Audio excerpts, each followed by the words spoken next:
হাতে বয় তোলেন আমার ভেবে উমর পাই ইমান আনলেন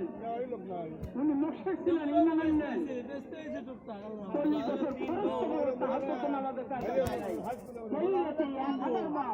আপনার হাই স্কুলে খোলা দিলে বলে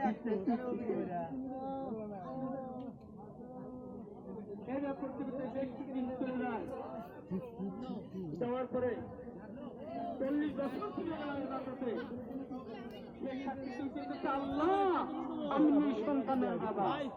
আল্লাহ যদি আমাকে একটা সন্তান দিতে তোমাকে রাজি খুশি করার জন্য একটা গরু কোরবানি দিয়ে দেবে আর একটা আল্লাহ ধরে মন্দির করলেন 1 বছর না যাইতে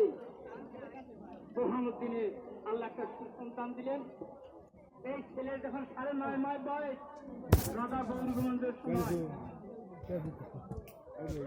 9.5 মাস বয়স জেল হাতে তা দুটে গেছে আরেক দিকে গরু নিয়ে এসলেন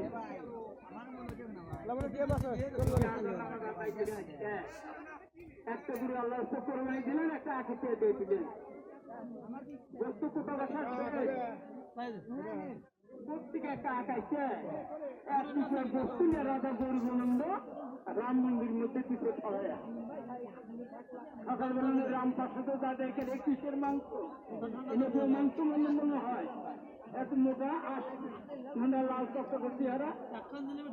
এনেকে মাংস মানে ও তার না মুসলমানদের কোরবানি গেছে আমাদের সাথে গরু জড়ো করে অর্ডার নাই তখন কি করলো গোয়েন্দা চেক করলেন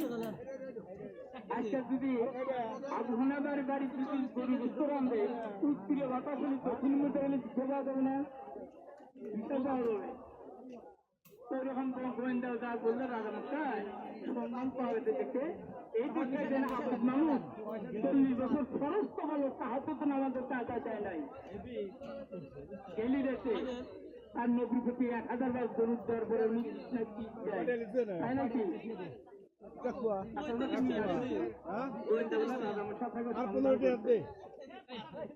রাজা গৌরগঞ্জের রাজসিংহের শোনবার পয়সা দাদা তোমার নাম কি?